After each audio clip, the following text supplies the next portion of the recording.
Bom dia.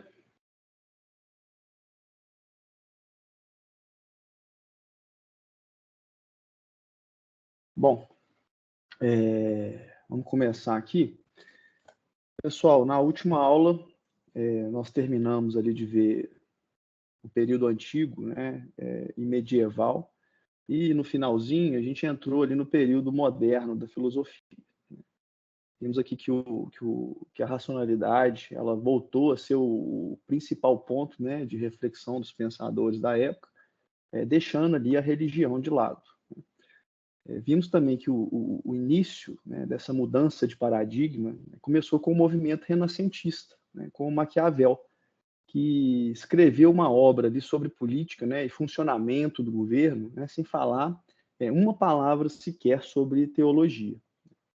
Na obra do Maquiavel, né, o Príncipe, ele analisa ali o comportamento social humano, investigando, né, as causas e razões, né, que são capazes de assegurar ali a estabilidade política de um governo, né? E é nesse sentido, pessoal, que a filosofia, né, no período moderno, ela passa a se preocupar com a ciência, né? Mas também ela se volta para as investigações ali e estudo da política, né?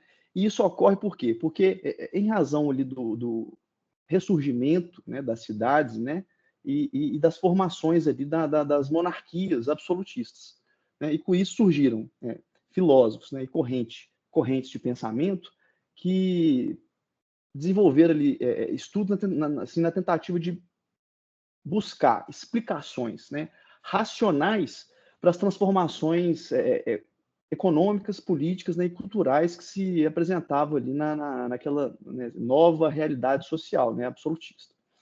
Então, pessoal, os nossos objetivos aqui na aula de hoje serão, né, identificar, né, o pensamento proposto, né, por Montesquieu, né, identificar o que vem a ser a corrente contratualista, né, estudar ali os três pensamentos, os três pensadores, né, contratualistas, né, os principais, né, que são Thomas Hobbes, né, John Locke e Jean-Jacques Rousseau, identificar, né, a transição entre o período moderno e o período contemporâneo, e ao final da aula a gente vai fazer alguns apontamentos aí, né, a respeito da prova, né, regular do dia 15. Ok? Então vamos começar aqui pelo Montesquieu, né? Como eu disse agora há pouco, né, no período moderno, o absolutismo ele era assim a forma de governo preponderante ali na Europa, né? O absolutismo ele foi um sistema político que existiu ali entre os séculos XVI e o século XIX, né? E como todos sabem, basicamente a concentração de poder, né, de todo o poder nas mãos da figura do monarca, né, ou do rei ou da rainha. E Montesquieu, pessoal, ele foi o principal pensador, né, que estudava ali as possíveis alternativas, né, de forma de governo, buscando uma solução viável para acabar com a tirania absolutista, né? Ele desenvolveu um pensamento político que visava demonstrar ali a necessidade de separação dos poderes do Estado, né? Para viabilizar um sistema político equilibrado, né, mais justo, e retirando, né, o poder nas mãos de uma pessoa só. Então ele propôs, né, um sistema político, né, em que os poderes do Estado eles são divididos em legislativo, executivo e judiciário, né, de uma forma que um fiscaliza o outro, né. Haveria ali uma independência entre os órgãos do Estado, né, e o poder político ele poderia ser exercido sem abuso. Mas, infelizmente, o Montesquieu ele morreu em 1755, né? Antes de ver a proposta dele ser implementada assim, na maioria das democracias ocidentais, né? Inclusive aqui no Brasil. Né? No Brasil, nós temos um poder executivo, né, chefiado pelo presidente da República, um poder legislativo, né, com o Congresso Nacional, e o Judiciário Federal, né, representado pelo STF. Na França, a proposta de divisão ali de funções, né, do Estado foi implementada assim, logo após a Revolução Francesa, né, com a publicação da primeira Constituição. Mas além de Montesquieu, pessoal, nós tivemos outros pensadores modernos, né, que passaram a discutir política, né, em razão ali do absolutismo, né, e esses pensadores tiveram um grande destaque na história. Esses pensadores são os contratualistas. E, primeiramente, o que foi o pensamento contratualista? Né? De forma simples, é o pensamento filosófico que entende, né, que a origem do Estado civil, né, e a legitimidade do poder do político do Estado, eles vieram por meio de um contrato social. Né? Como assim um contrato social? É que os contratualistas eles partiam de um pressuposto de que antes do surgimento, né, do Estado civil, ou seja, né, antes da sociedade, os seres humanos eles viviam em um estado de natureza, assim, em que as relações ali eram meio selvagens, né, e não tinham qualquer estrutura, né, não tinha lei, né, não tinha polícia, não tinha governante. Mas em um determinado momento, e eu já adianto que é uma questão hipotética, assim, não é um período específico, né, porque é uma hipótese, né, defendida pelos contratualistas, mas em um determinado momento, né, o povo, cansado dessa instabilidade social e falta de segurança, né, seja ela política, seja ela jurídica, o homem percebeu que seria necessário fazer um acordo, né, fazer um contrato, né, no sentido de que fosse instituída uma autoridade, né, capaz de determinar as regras sociais para que as pessoas ali pudessem ter uma vida social pacífica, né? Então, por intermédio, né, de um contrato social, surge o Estado Civil, né, que passa a ser organizado por um conjunto de regras, né, e controlado pelo poder político, né, exercido pelo Estado. Né? Então, pessoal, os pensadores contratualistas eles vão admitir a existência de dois estados diferentes na formação humana.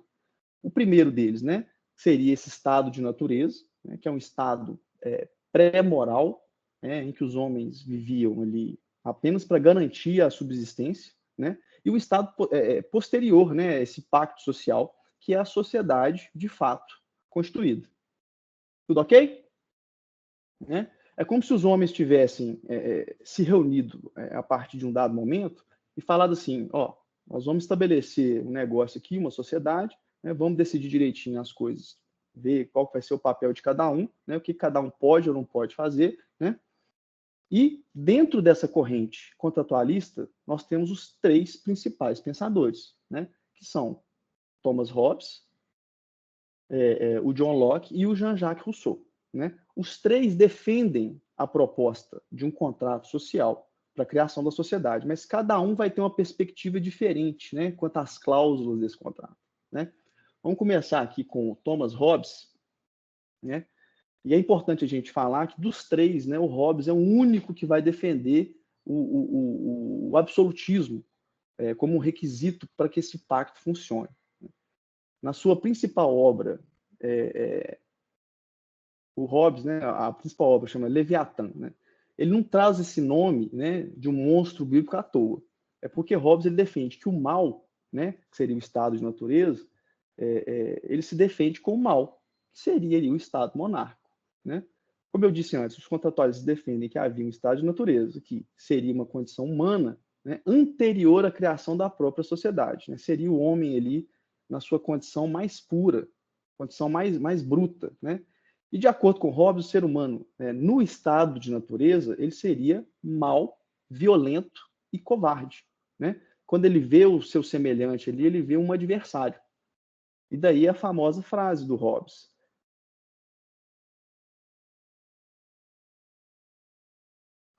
A famosa frase do Hobbes, né? O lobo, o homem é o lobo do homem. Né? Ele entendia que o predador natural do ser humano é o próprio ser humano. Né? Então, para Hobbes, os homens eles são maus por natureza, né? Porque eles possuem um poder de violência ilimitado. Né? Para Hobbes, o estado de natureza seria ali um estado de guerra de todos contra todos. Entenderam, pessoal? Estado de natureza para Hobbes. E tem uma observação importante, né, relevante dentro do pensamento hobbesiano. O fato do ser humano ser mal é uma condição permanente, ou seja, o ser humano ele nasce, né, e morre sendo mal. O que vai acontecer? Quando ele é submetido às regras da sociedade, ele não deixa de ser mal e violento. ele só é adestrado, né? É limitado ali pelas normas coercitivas e pelo poder de violência do Estado, né? E por que Hobbes pensa assim? Segundo ele descreve no seu livro, né, com base na experiência, porque Hobbes, além de contratualista, ele era um empirista, né? Ele vai refletir essa questão, né, a partir da história, né? Ele olha para a época dele, né, olha para o passado e questiona quais foram, né, as grandes realizações humanas, né? Quais foram os fatos, né, que desencadearam ali as maiores transformações na humanidade, né? O que o ser humano sabe fazer, né, quando ele não está debaixo ali de um poder coercitivo? E a resposta de Hobbes é sempre guerra, conflito, morte e destruição. Então, é essa a reflexão que Hobbes faz para concluir, né, qual seria o estado de natureza, né? Mas em algum momento, né, o ser humano percebeu que dar vazão ali para esse instinto natural faria com que a espécie humana fosse se autodestruir, né, que a vida fosse inviável, né? Ninguém teria ali a liberdade para fazer nada, né? Apenas se defender ali dos inimigos, que seriam todas as pessoas, né? Foi aí que, de acordo com Hobbes, né, o ser humano decidiu estabelecer um contrato social.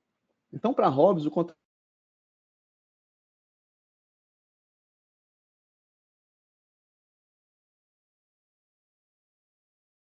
diriam ali se submeter aos mesmos princípios, né, e à mesma autoridade. Mas tem um porém, né?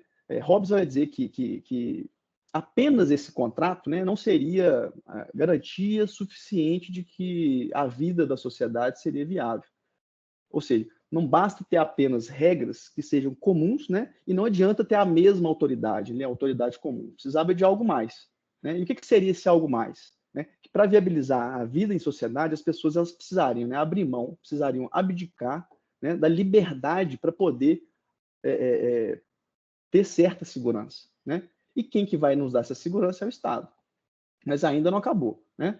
Ainda está faltando dois detalhes, né? Para Hobbes, na medida que a gente abre mão da liberdade, a gente está dando total poder para o governante, né? Então cria-se aí o Estado absolutista, né? E o outro detalhe é que além da liberdade, né, trocada pela segurança, né, e a detenção de todo o poder, Hobbes defende que o Estado ele tenha carta branca para poder praticar a maldade. E aí nós temos, né, a justificativa para o título do livro dele, o Leviatã, né? Como é que um livro sobre política pode ter um nome desse, né? Porque Hobbes ele compreende que a única forma de conter o mal, né, que há no ser humano naturalmente é constituindo um mal maior. Mas tem um detalhe interessante, né? Um certo tipo de reviravolta, que somente assim a sociedade, né, civil nesses moldes, ela poderá reinstaurar a liberdade retirada pelos conflitos, né, no estado de guerra de todos contra todos. Então, veja, o Hobbes, apesar de defender o absolutismo, ele também defende a liberdade das pessoas, né? É que para ele, somente o absolutismo, né, pode acabar com o conflito, deixando assim as pessoas livres para viver suas vidas, né? Então, assim como os demais contratualistas que a gente vai ver, né, Hobbes, para muitos historiadores, ele era um liberal na sua essência, né? Ele acreditava que eventual abuso do governante, né, seria apenas para ali eliminar, para tolher os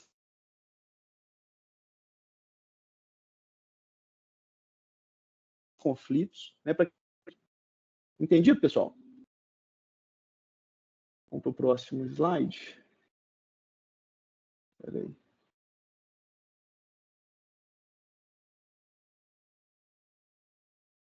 Voltar. Vamos para o John Locke,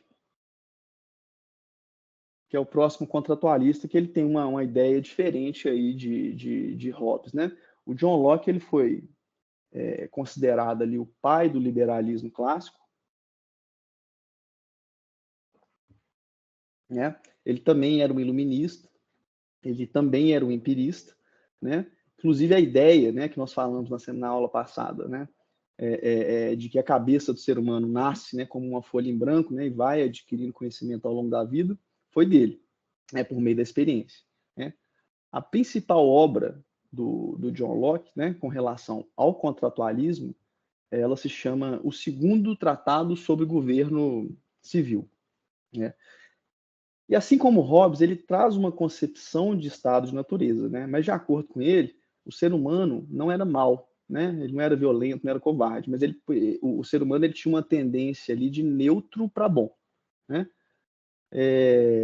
Mas essa não é a principal diferença que a gente vai encontrar em relação ao pensamento hobbesiano, né? Em Hobbes, o conflito ele era algo natural. Para Locke, o conflito só surgiria, né, com o excesso de liberdade, né, e ausência de parâmetros, ausência de regras para poder medir, né, e limitar as ações do indivíduo, né? É aquela velha história, onde começa a sua liberdade e onde termina a minha, né?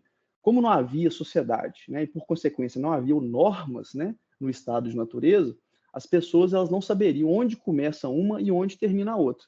Então Locke vai dizer que os conflitos, né, somente surgiriam por isso, né, não em razão da maldade que Hobbes prega, né? E por isso foi necessário, né, para Locke aí, estabelecer um contrato social, né, que nós já sabemos que se trata de um pacto coletivo, né, no qual são estabelecidos ali princípios, né, de forma comum, e é designada uma autoridade para todos, né? Em Hobbes a gente viu como é que funcionava, era preciso abrir mão da liberdade para receber segurança, né, e se constituiu o Estado absolutista, né, que tinha ali carta branca para fazer o mal. Em Locke funcionava diferente, né? Em Locke seriam criadas leis que vão servir, né, prioritariamente para garantir os direitos naturais. E quais são os direitos naturais? A vida, a propriedade e a liberdade, né? E qual que seria o governo ideal para Locke? A forma de governo ideal para Locke, ela seria ali uma monarquia parlamentar, né? O Locke, assim como Montesquieu, ele defendia ali uma tripartição de poderes, mas não era da mesma forma, né? Montesquieu propôs ali a criação do legislativo, executivo e judiciário, né? Como a gente usa aqui no Brasil. Para Locke, né? Seria o executivo na figura do rei, né? O legislativo com o parlamento e o federativo, né? Que seriam ali conselhos populares, né? Formados por lideranças, né? De cada província. Teriam tribunais? Teriam. Mas não necessariamente esses tribunais seriam um poder do Estado. Então, se em Hobbes, né, a gente tinha a frase, né, que o homem é o lobo do homem, né, em Locke temos a frase onde há lei, não há liberdade. Então, pessoal, seguir a lei era a principal ideia de Locke, mas não era só para o povo seguir a lei, né? O Estado também deveria seguir a lei. Ou seja, se em Hobbes a soberania está na mão unicamente ali do governante, em Locke ela está dividida entre os poderes do Estado, desde que haja respeito à legislação. Então, se o governo se colocar acima da lei, ele se tornaria ilegítimo para Locke, né? E é justamente essa ideia de Locke, né, compartilhada pela maioria dos iluministas, que serviu de inspiração para as grandes revoluções burguesas. Ok, pessoal? Então agora vamos aqui para o terceiro e não menos importante contratualista, que é o Jean-Jacques Rousseau, né? A principal obra do Rousseau é o famoso livro O Contrato Social, né? E é nessa obra que ele vai trazer ali a visão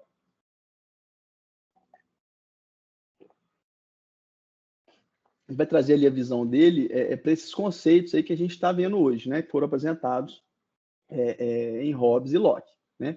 O Rousseau ele vai defender uma tese diferente, né? Ele vai defender uma tese sobre o estado de natureza que a gente conhece pelo nome de O Bom Selvagem, né? Então, de acordo com Rousseau, o ser humano, em uma condição natural, né, e anterior à criação da sociedade, é um ser bom, é um ser ingênuo, né, é um ser puro.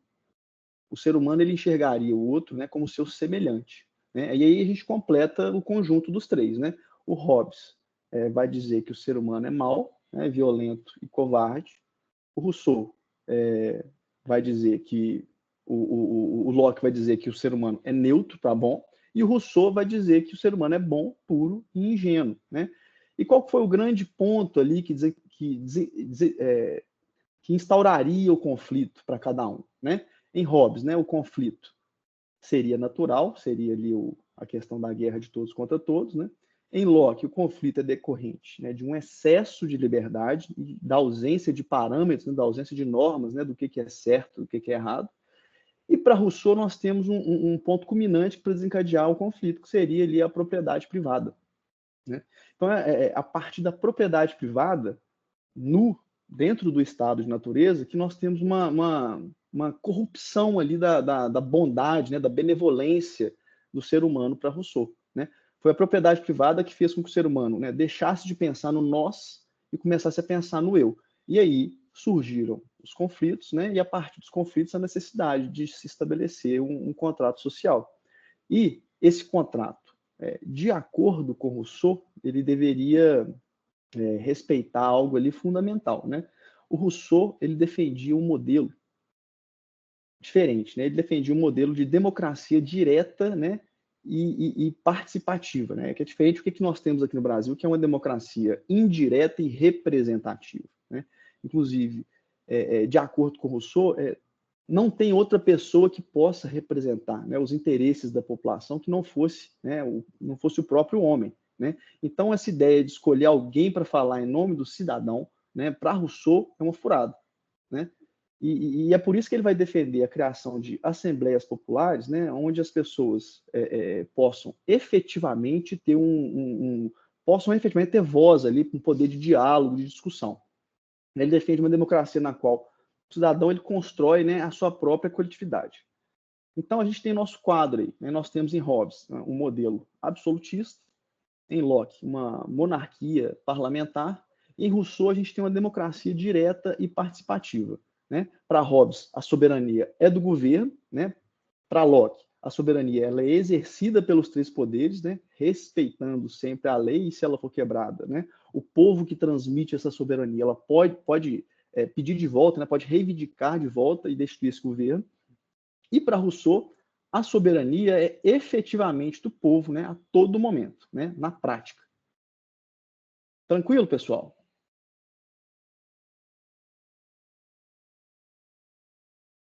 E, como eu disse agora há pouco, os contratualistas, né, principalmente ali, Locke e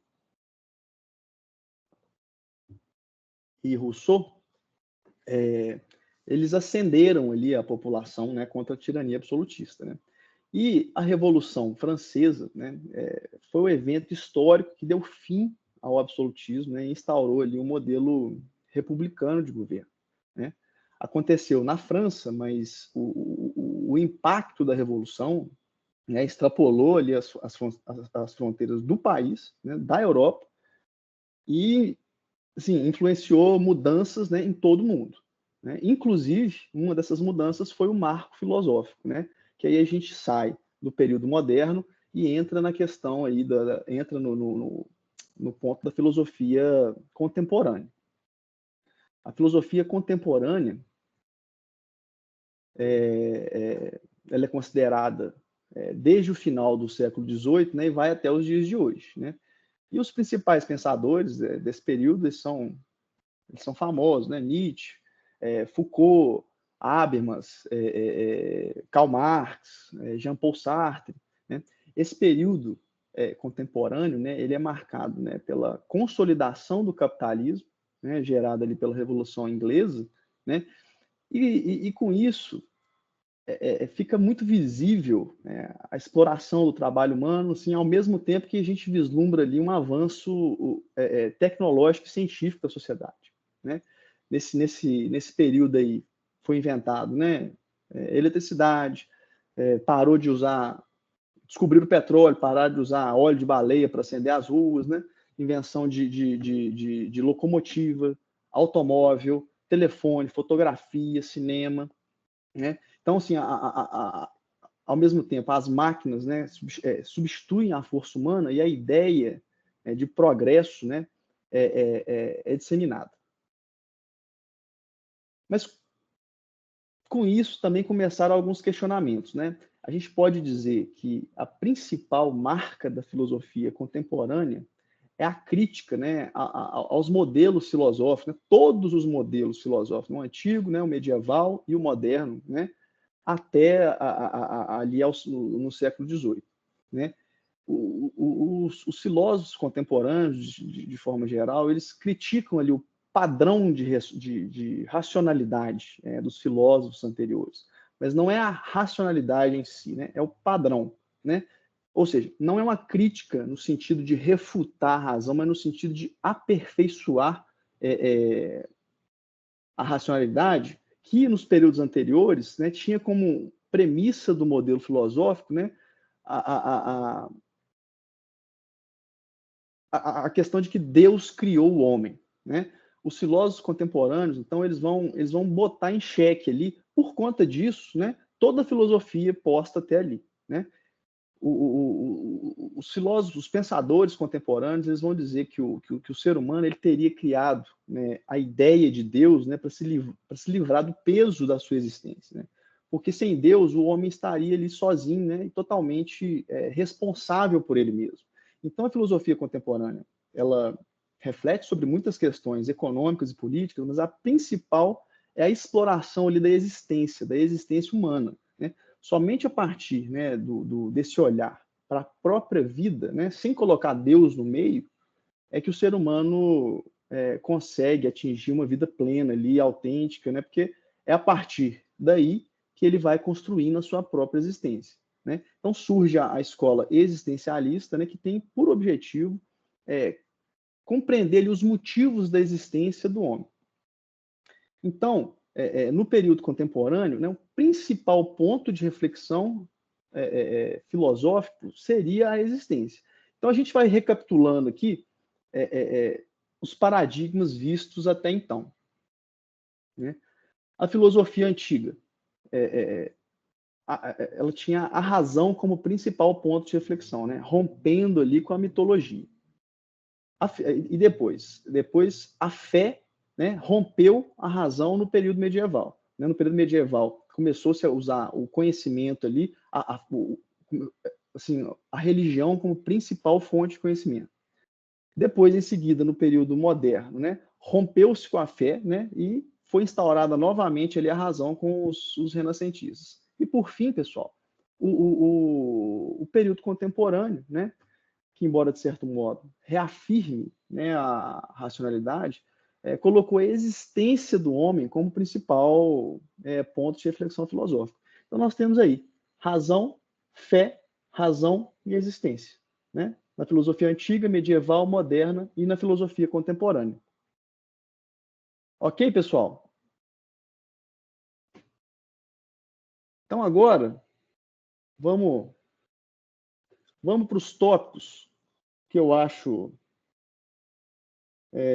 que é bom fazer um apanhado aqui dos principais pontos, né, que vocês devem focar para a prova, né? Lembrando que a prova ela vai ter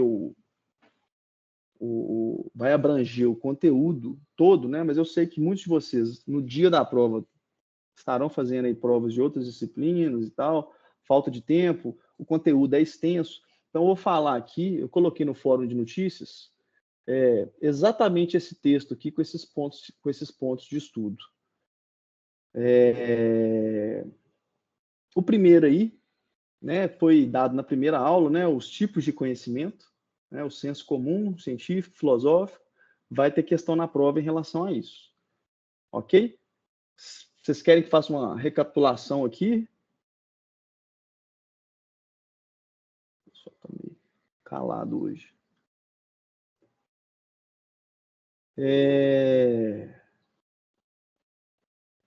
Sim, Guaraci, por favor. Senso comum, né, aquele tipo de pensamento, né, que não foi testado, né, verificado ou metodicamente analisado, né? Tem o conhecimento científico, né, que é o conhecimento, né, que busca ali explicar, né, de forma sistematizada e racional determinado fenômeno, né, a partir de fatos comprovados.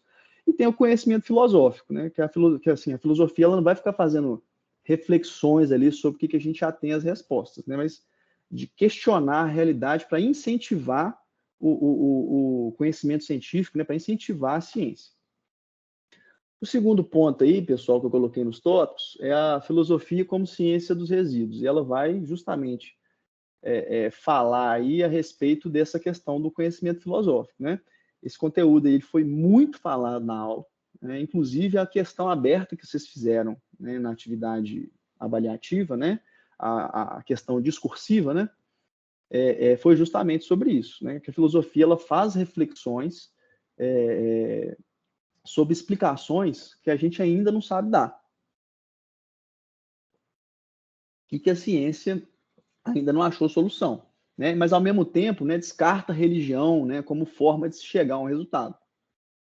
Ou seja, os principais questionamentos filosóficos, né? Quem somos nós? De onde nós viemos? Onde nós chegamos? Como é que tudo começou? Deus existe? Eles não são explicados pela ciência, né? Somente pela religião. E é nesse espaço, né, que a filosofia vai atuar, né? Tudo que não pode ser respondido pela ciência é do campo filosófico. Ok, pessoal? Terceiro ponto aí que eu coloquei para vocês, mito da caverna. Né? Dá uma estudada nesse mito da caverna, mito de Platão, né, do livro dele, A República. Eu falei sobre esse mito na aula ao vivo, na primeira aula ao vivo, né, sobre os tipos de conhecimento. Eu acho que falei na segunda também. Né? E foquem principalmente em qual que é o significado desse mito para a filosofia, né? Que é buscar ali o conhecimento verdadeiro, né, através do uso da razão. Ok? O quarto ponto que eu coloquei para vocês, né? Os 4 grandes períodos filosóficos, os paradigmas quebrados e pontos de reflexão filosófica em cada um deles. Eu acabei de falar isso para vocês. Dei o resumo do que aconteceu, né? A gente tinha ali a razão no período antigo, a gente tinha a fé no período medieval, a gente voltou com a razão no período moderno e depois começou a existência no período contemporâneo. Beleza? O quinto ponto, né? Já agora especificando aí o que vai ser mais ou menos cobrado aí em relação a cada período.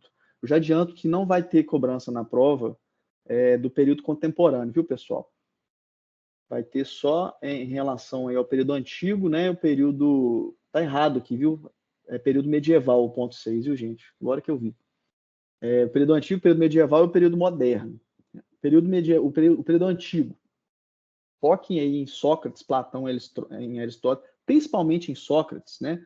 Qual que foi o método socrático, né? O método maêutico, o método ali de diálogos, de pergunta e de resposta dele. Qual que era o método de Sócrates, né? Foca ele um pouco mais na vida de Sócrates, como é que ele morreu, as divergências políticas ali de Sócrates, Platão na questão ali do mundo das ideias, né? E Aristóteles na sistemática, ok? No período medieval, que está aí no tópico número 6, só Santo Agostinho e Santo Tomás de Aquino, né? Principalmente, né, a questão ali de Santo Agostinho, né, que ele conseguiu, né, no final do período medieval, né, quase ali na transição com o período moderno, conciliar a fé com a razão. Ok, pessoal? E o 7, né, que é o período moderno, né, só foca nesses 3 que eu acabei de falar hoje, né? Locke, Hobbes e Rousseau. Tudo bem, pessoal?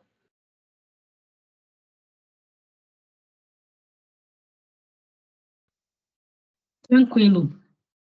Então, beleza. Então, qualquer dúvida que vocês tiverem também durante os estudos até a prova, pode mandar e-mail para mim, que eu costumo responder rápido.